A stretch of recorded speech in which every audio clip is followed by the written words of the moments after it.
هل التوحد ده كارثة، مصيبة، مشكلة كبيرة بتقابل بيها أولادنا، ولا ممكن يبقى التوحد ده هبة من عند الله، نعمة ربنا رسلها إلينا ولاقي ابني في وضع ممتاز؟ المشكلة إن طفل التوحد ممكن يمشي في الاتجاهين فعلا. ممكن يبقى ماشي في سكة إن هو ولد رائع، الوضع ممتاز، بيتكلم، بيتعامل، بيخش المدرسة، بيشتغل، بيتجوز، أموره بتبقى طبيعية إلى حد كبير جدا جدا، بل كمان ممكن يوصلوا لمستويات كبيرة قوي. وممكن العكس، ممكن طفل التوحد يمشي في السكة التانية إن هو يتقال عليه طفل معاق، ما بيتكلمش، ما بيتعاملش، ما يقدرش يعتمد على نفسه. المشكلة إن طفل التوحد الطريقين بتوعه يعني ضد بعض تماما. النهاردة هنفهم ايه الفرق ما بين انه يمشي في السكة انه يبقى طفل طبيعي، يبقى شخص طبيعي، وايه الفرق بين ان هو يمشي في سكة يبقى ولد معاق وعنده مشاكل كبيرة. خليكم معنا.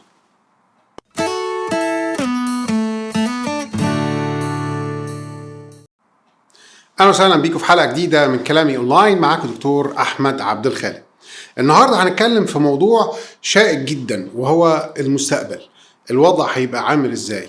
هل التوحد ده لما ربنا بيبعت موضوع التوحد ده لابني، هل انا اعتبر دي حاجة مشكلة كبيرة، كارثة، مصيبة، وضع سيء، ابني انتهى الوضع كده خلاص، يعني الدنيا بتسود في وشي؟ ولا ممكن التوحد اللي عند ابني دوت ينقلب تماما ويبقى نعمة من عند ربنا سبحانه وتعالى؟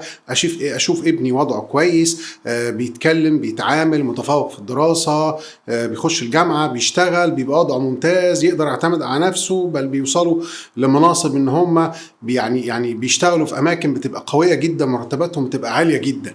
المشكلة ان طفل التوحد بيبقى ماشي في السكتين، يعني ممكن تلاقي المثال الرائع الجميل الحلم، وممكن تلاقي المثال السيء اللي انت تشوفه وتقول يا رب ما مش عايز اشوف ابني في هذا المكان. ممكن كده وممكن كده. لكن قبل ما تبتدي احب انوه ان مركز الدكتوره حنان محمود في اماره عجمان في الامارات العربيه المتحده، مركز الاوج، هو مركز موجود عشان يخدم اطفال التوحد بجميع درجاتهم. والمركز ده تحت رعايه الدكتوره حنان محمود، واحده من افضل دكاتره اطفال التخاطب المتخصصه في تدريب وتاهيل اطفال التوحد. نسبة الولاد اللي ممكن نشوفهم عندهم مشاكل جامدة جدا في التوحد، بيبقى وضعهم بيوصلوا 18 و20 سنة وما بيقدروش يعتمدوا على نفسهم، هل هي كبيرة؟ للأسف الشديد نعم، هي كبيرة. طيب هل برضو نسبة الولاد اللي هم في التوحد بيبتدوا يتحسنوا ويخشوا مدرسة ويتعلموا ويبقى وضعهم ممتاز ويبقى أمورهم كويسة ومحدش بيعرف إن عندهم توحد، هل نسبتها كبيرة؟ برضو نعم، نسبتها كبيرة. طب ازاي؟ يعني القصة دلوقتي في الزمن اللي احنا موجودين فيه دلوقتي بتبقى تقريبا يعني انا هقولها مجازا، الكلام ده مش علمي ولا حاجة، ولكن من اللي انا بشوفه من نسبة بتبقى 50% 50%. يعني ايه؟ يعني انت ممكن تشوف طفل التوحد في وضع لما تعرف ان الراجل ده او الشخص ده عنده توحد تتمنى ان ابنك يبقى زيه، بل تتمنى ان ولادك الطبيعيين يوصلوا للمستوى اللي هو واصل له دوت. ماشي. وفي نفس القصة برضو 50% ممكن تلاقي الوضع في منتهى السوء تماما تماما. القصة مش دايما بتمشي قريبة من بعض، لا خالص. يعني هي القصة بتمشي اما اقصى اليمين ممتاز جدا وضعه رائع، يا اقصى الشمال وضعه سيء جدا جدا جدا جدا، وفي بقى درجات في النص زي النظر كده. لما تيجي حضرتك تروح تقيس النظر، مش يا اعمى يا بيشوف، لا، في النص في درجات كتير. التوحد نفس القصة، في درجات كتير. المشكلة هيقف لغاية فين؟ الوضع هيبقى معاه لغاية فين؟ طب هي في ولاد بتقف في النص؟ نعم، في ولاد بتقف في النص. طب ايه الاسباب اللي بتخلي طفل التوحد ممكن يقف في النص؟ حاجة من اتنين، يا اما في الولد ذات نفسه، يا اما في الاهل ذات نفسهم، او ممكن يبقوا الاثنين مع بعض. الاهل ذات نفسهم ان هم بيبتدوا يدربوا الولد ويوصلوا بيه لمرحله معينه ما بيعرفوش يكملوا معاه ازاي، او بمعنى اخر ما بيقدروش يعرفوا نقطة الضعف بتاعة ابني فين اللي أنا أقدر أركز عليها عشان خاطر الولد ده يبتدي يتحسن. كمثال كويس، امهات كتيره جدا بالذات المصريات طبعا كويس، لما الاقي طفل التوحد الولد ابتدى يتكلم، وضعه بقى كويس، ابتدى يروح مدرسه واموره بقت كويسه في الكلام كويس، فالام اول حاجه بتيجي بتعملها كويس ان التركيز بيبقى على الدراسه، ان انا اقعد اركز مع الولد ده ان هو يذاكر، ان هو يحصل، ان هو يجيب درجات ممتازه. وفي الاغلب بيقدروا يوصلوا ان هم يجيبوا درجات ممتازه، بل في منهم بيطلعوا الاول مش على الفصل، لا بيقدروا يطلعوا الاول على المدرسه كامله، والام تبقى سعيده جدا جدا جدا جدا. لكن هنا انا اقول للام دي انت غلطتي غلط قاتل. ازاي؟ انت لازم تبقى فاهم التوحد، الولد اللي بيبقى عنده توحد بدرجاته بقى، اذا كان اسبرجر، توحد عالي الاداء، او توحد عادي بيتحسن، لازم تبقى انت عارف فين نقطة الضعف بتاعته اللي انت هتبتدي تشتغل عليها. ما ينفعش تشتغل على طفل التوحد وانت مش عارف فين نقط القوة ونقط الضعف بتاعته. من اللي معروف ان طفل التوحد لما اموره بتبقى تمشي كويسة، الشغل الاكاديمي بتاعه بيبقى ممتاز وبيبقى رائع، والولد بيوصل لمستويات رائعة جدا وبيطلع الاول وهو مغمض عينه. ده بيوصل بيهم القوة كويس ان هو في الامتحان بتاع اخر السنه بيقدر يفتكر المدرسه في الفصل كانت بتقول ايه ويكتب من اللي هو افتكره، ان ذاكرتهم بتبقى قويه جدا جدا جدا. فهو قوي اكاديميا طبعا، الا اذا لو هو معاند ورافض في الاول، لكن لو اموره كويسه والولد مطيع وفعلا بيديك امكانياته هو قادر ان يطلع الاول بكل سهوله. فتلاقي الام مركزه جامد جدا على المذاكره، ان دي اكتر حاجه بتحسسها ان الولد بيتحسن. بس يا ماما انت نسيتي حاجه مهمه قوي، انت فين نقطه ضعف ابنك؟ نقطه ضعف ابنك التواصل الاجتماعي. يعني ايه نقطه ضعف التواصل الاجتماعي؟ يعني هو قوي في حاجات وضعيف في الحاجات. اكتر حته طفل التوحد فيها هو الكوميونيكيشن، التواصل الاجتماعي. بمعنى ايه؟ ودي برضو كل ام لازم تبقى فاهمه القصه دي، ان الطفل الطبيعي الخبره اللي بيكتسبها في سنه، الطفل اللي عنده توحد بيحتاج وقت اطول، ممكن توصل لدرجه 2 و3 عشان خاطر يبتدي يكتسب الخبره دي، لان هو ما عندوش حته ان هو يكتسب الخبره بشكل سريع. فبالتالي الوضع بيبقى ايه؟ كويس، ام مركزه على الدراسه سايبه الاجتماع، فالولد شاطر جدا لكن ملوش اصحاب، ما بيعرفش يتكلم مع الناس، ما عندوش خبره، المعلومات العاديه بتاعه الحياه مش عارفها. طب انا اكتسبت ايه؟ يبقى انا دلوقتي لا حصلت ان ابني بقى طفل طبيعي، ولا حصلت ان ابني بقى طفل توحد واقع في النص، ودي بتبقى عندها دايما مشكله كبيره. عشان كده اكتساب الخبره بيبقى صعب. النقطه الثانيه بقى، المشكله الثانيه، احنا قلنا المشكله الاولى ان هي الام بتركز على ما بتركزش على نقطه الضعف الحقيقيه بتاعت الولد. النقطه الثانيه هو اللي دي بقى بتبقى مشكله في الولد، هو قدرته على الاندماج. يعني ايه قدرته على الاندماج؟ هل طفل التوحد بيقدر يدخل جوه المجتمع ويدوب وسطيه ويتعلم طريقتنا واسلوبنا وازاي بنتعامل مع بعض ويبتدي يقلده لغايه ما يتقنه لدرجه انه خلاص بقى الوضع ممتاز، ولا ما بيقدرش؟ السؤال اللي الام دايما بتساله، طب هل هو بيعمل ده فاهم الناس اللي حواليه بيتعاملوا ازاي؟ احيانا ما بيبقاش فاهم، واحيانا مجرد بيعمل كوبي بيست او تقليد، فاحيانا بتفوته شويه حاجات. فهو هل طفل التوحد هيقدر يندمج ولا لا؟ يعني انا دايما بحب اقول المثل ده، انا قلته قبل كده كويس، زي موضوع الهجره. لما انت مثلا حضرتك انت تروح تهاجر بره، انا هو مثلا واحد من دوله عربيه هاجر مثلا امريكا ولا هاجر اوروبا، بيقعد وقت قد ايه عقبال ما بيندمج وسط الناس، يفهم طريقتهم وكلامهم والنكت بتاعتهم والكلام اللي من تحت لتحت واسلوبهم، وايه الحاجات اللي ينفع يعملها وايه الحاجات اللي ما ينفعش يعملها. بتاخد وقت. يعني على الاقل اي شخص بالغ بياخد له من حوالي مثلا يعني 3-4 سنين عقبال ما خلاص يندمج تماما. طفل التوحد نفس القصه، هو غريب عننا، اسلوبه غريب. يعني طفل التوحد مش بيخف بيفكر زينا، طفل التوحد من اول ما بيبتدي لغايه ما بيكبر هو بيفكر بطريقه مختلفه، ولكن بيبتدي يتعلم طريقتنا ويبتدي يتعامل معانا بطريقتنا، لكن هو دايما بيفضل مختلف. هل بقى الطفل التوحد ده هيقدر يندمج ولا لا؟ اول حاجه بتفرق فيها حاجتين، واحد السن، كل ما كان سنه صغير وقدرت تتخلص من صفات التوحد وقدرت تقدمه للناس والولد دخل وسط المجتمع وهو صغير بيقدر يندمج بسرعه. كل ما بيكبر خلصت صفات التوحد وجاي تعلمه ازاي يندمج في المجتمع وهو سنه كبير، نوعا ما بتاخد شويه وقت، وممكن الوقت يبقى اطول شويه. عشان كده دايما بنركز ان احنا لازم نخلص من صفات التوحد ونحسنه في الكلام بسرعه جدا وهو صغير، عشان تقدر تقدمه للناس ويبتدي يتعامل مع الناس ويبتدي يشوف ده بيتعامل ازاي وده بيتعامل ازاي ويبتدي يتعلم من ده، وانت تساعده وتبتدي تركز على النقطه دي، لا لازم كان المفروض تعمل كذا وتعمل كذا. فالولد بيبتدي ياخد الخبره ويبتدي يتحسن ويبتدي يدوب جوه المجتمع، فيبتدي يتعامل زينا، فما حدش يلاحظ ان هو عنده مشكله. طيب هل في امثله للاهالي اللي هم بيتحسنوا عندهم توحد؟ بالنسبه لنا كتير جدا، ومش عايز اقول لكم ان انا تقريبا اكاد اكون بشوفها، يعني مش عايز اقول كل يوم، بس يعني ما بيعديش اسبوع غير لما اشوف مثالين 3. طيب انا بشوفهم فين؟ بيعدوا عليا الكبار؟ طب ما هو بيتعامل طبيعي هيجي لي ليه؟ لا، عاده بشوفها في اهالي اطفال التوحد اللي انا بتابع معاهم.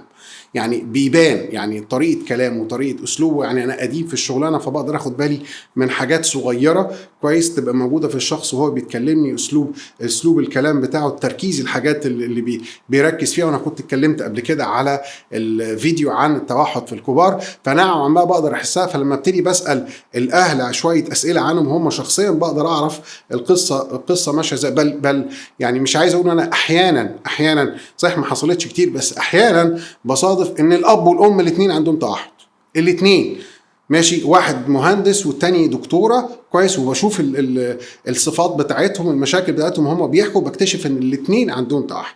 فلا، التوحد اللي بيتحسن ومحدش يعرف عنه حاجه، بل بيصل الامر ان هو ذات نفسه ما يعرفش ان هو عنده توحد، لا ده موجود وبيتحسنوا امورهم بتبقى ممتازه جدا جدا جدا. وده اكبر مثال، وبيوصلوا مناصب جامده جدا. يعني دايما من ضمن الاسئله اللي بسالها الاهل، واخد منصب اكبر من سنه؟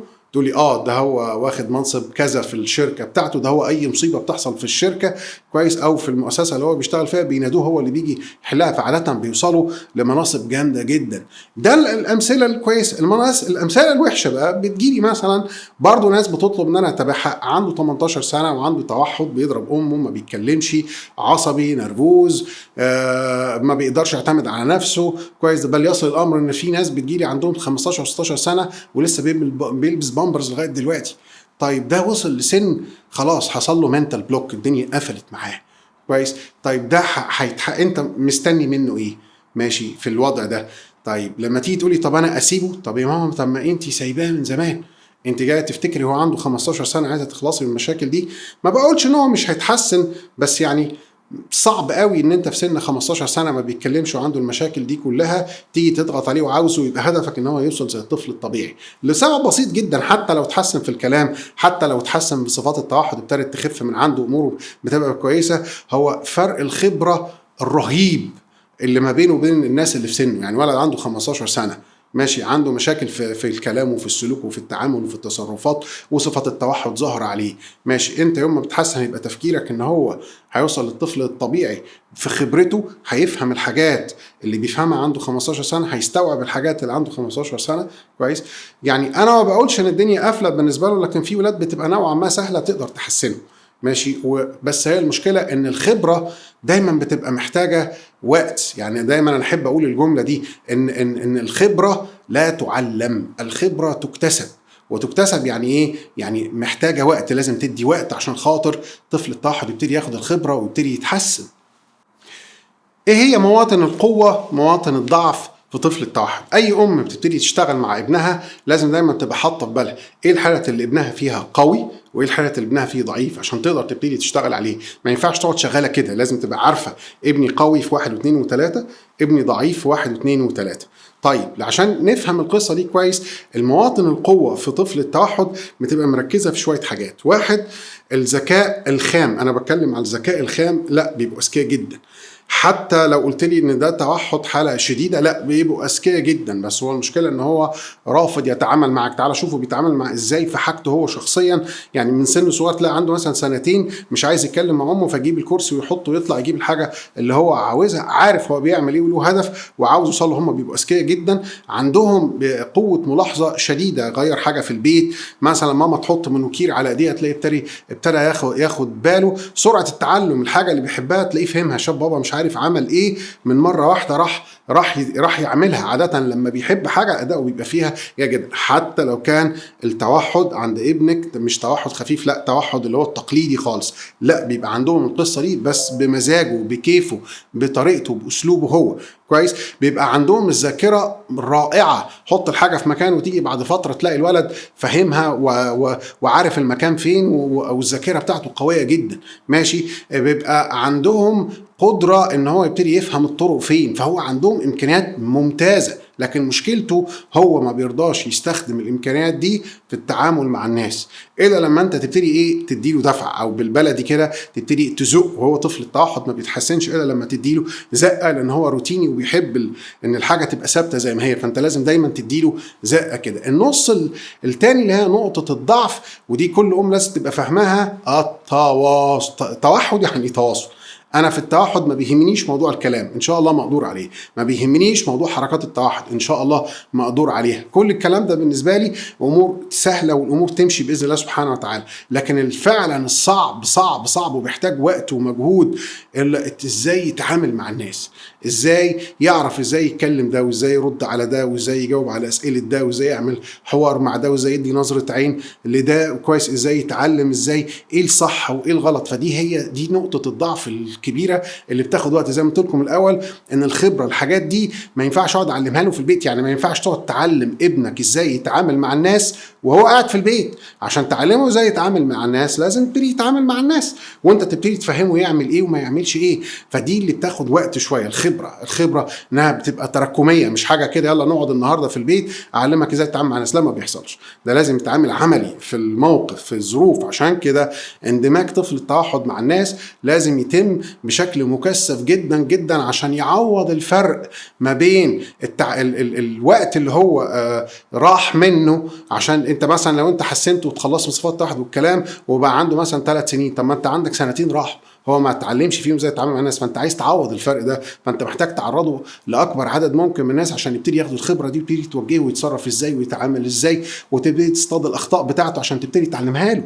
من الحاجات المهمه ان انت لازم دايما وانت بتتعامل مع طفل التوحد تبقى مراقبه كويس، بالذات لما يبتدي يتحسن شويه، وتبتدي تزرع من البدايه خالص، تبتدي تعلمه الصح والغلط ماشي، وتبتدي تفهمه. ما ينفعش تشوف طفل التوحد بيعمل حاجه غلط وتقعد تتفرج عليه. ما انت ان انت تقعد تتفرج عليه معناه ان انت موافق على اللي هو بيعمله ده. فانت لازم من وهو صغير تبتدي تعلمه ايه اللي ينفع ايه اللي ما ينفعش، ايه الصح وايه الغلط. ما تقعديش تقول لي ان الولد صغير، الولد مش فاهم، الولد لا، ابنك فاهم وعارف ومدرك ماشي، بس هو عايز يمشي على مزاجه وعايز يمشي على طريقته. فانت لازم تبتدي توجهه، اعمل كذا ما تعملش كذا. يعني مثلا على سبيل المثال اب مثلا جالي الولد عنده حوالي تقريبا 7 سنين ماشي، الولد بيتكلم كل حاجه وقاعد كده قدامي كويس على الكرسي كويس، راح قاعد وراح نايم على الكرسي وحاطط ايده على خده كده ماشي، وعمال يبص في السقف وعمال يغني اغاني ماشي، الولد بيتكلم ماشي. فبقول لوالده انت حضرتك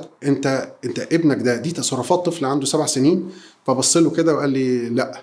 طب ممكن اسال حضرتك انت سايبه كده ازاي؟ قال لي يعني اعمل ايه؟ قلت له يعني ايه تعمل ايه؟ ما انت مش اذا انت ما كنتش هتعلمه الصح والغلط هتستنى لغايه امتى؟ لما يبقى عنده 15 سنه هتبتدي تعلمه الصح والغلط؟ ما هو لما اي حد هيشوف ابنك بيتصرف تصرفات الصبيانيه دي اللي هي اقل من سنه هيبتدي يعرف ان ابنك عنده مشاكل، حتى لو بيتكلم، حتى لو ما فيش صفات توحد ماشي. كمان شويه كده قال لي طب حاضر، كمان شويه لقيت الولد دوت راح نزل راح نايم في الارض. فبصيت لوالده قلت له هو بيعمل كده في البيت؟ قال لي اه. طب انت عايز ايه؟ يعني انت اذا كان في البيت حتى ما علمتوش الصح والغلط، فانت بقى هتعلمه الصح والغلط بره البيت؟ فيعني على الاقل ابتدي بالبيت لان الولد يبقى عارف ايه الصح وايه الغلط. يعني انا افتكر زمان واحنا صغيرين كان والدي مثلا لما كنا بنعمل في السن اللي هو 6 سنين 7 سنين ده، لما كنا بنعمل تصرفات طفوليه، اول حاجه يا ابني انت كبرت في واحد كبير زي كده يقعد يعمل تصرفات الاطفال دي، اكبر بقى عيب كده ما يصحش. فانت لازم تبتدي تعلم ابنك الصح والغلط.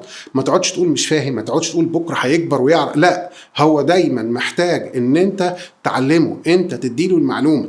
وده الفرق ما بين طفل التوحد والطفل العادي لما بيتحسنوا. طفل التوحد انا بشبهها كده عامل زي العربيه المانيوال اللي هي الناقل الحركه بيبقى يدوي، والطفل العادي اللي هو الطبيعي دوت بيبقى اوتوماتيك. فهو اوتوماتيك بيبتدي يفهم ايه الصح والغلط. عاده طفل التوحد لا، محتاج منك توجيه، مجرد توجيه، بالذات في المرحله اللي بتحسنه فيه دي، يبقى مجرد توجيه يبتدي يقول له نعمل كذا، لا ده صح، لا ده غلط، اعمل كذا، لا لا لا، ويبتدي تصر ان هو لازم يبتدي يتصرف صح. فترد تقوم تقول انا هفضل طول عمري اعلمه؟ لا، انت مش هتفضل طول عمرك تعلمه، انت هتفضل معاه كده لغايه ما يبتدي يفهم الطريقه ازاي. زي مثلا اللي بيروح يشتغل في شغلانه جديده ماشي، اللي حواليه بيقعدوا يعلموه اعمل كذا واعمل كذا واعمل كذا، في خلال 2 3 الموظف ده بتبتدي يفهم ايه اللي المفروض يتعمل ايه المفروض ما يتعملش، وخلاص بيبتدي يعتمد على نفسه. فانت بتبتدي تفضل تعلم طفل التوحد لغايه ما يوصل لمرحله هو خلاص ابتدى يعلم نفسه، ابتدى يعرف الصح، ابتدى يعرف في الغلط، وبعدين تبتدي تديله بقى شويه حريه، هو يبتدي يعتمد على نفسه، وانت تبتدي تبعد عنه شويه بشويه بشويه لغايه ما يبتدي ياخد الخبره. عشان كده مهم جدا ان احنا نشتغل مع طفل التوحد بدري. لكن صدقوني يعني نماذج كتيره جدا جدا جدا جدا، سواء انا بدربها او حتى ما بدربهاش، بشوفها بعينيا. الولاد ما تصدقش ان الولاد دول عندهم توحد، بيتعاملوا طبيعي خالص، والعكس صحيح. في الناحيه التانية بشوف اولاد يعني مش هقول لك اهلهم بيصعبوا عليا، الولاد نفسهم بيصعبوا عليا.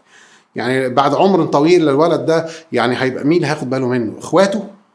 اخته هتاخد منه، هتروح تتجوز وتاخده معاها، ولا اخوه هيروح يتجوز وياخده معاه؟ طب مصيره هيبقى عامل ازاي؟ فانت اذا ما كنتش من الاول ابتديت تدرب ابنك وتبتدي تعلمه ازاي يعتمد على نفسه، وازاي يتكلم، وازاي يتصرف، وازاي يتعامل، وتصر اصرار شديد وتضغط عليه عشان يعرف الصح ويعرف الغلط، مين هياخد باله منه؟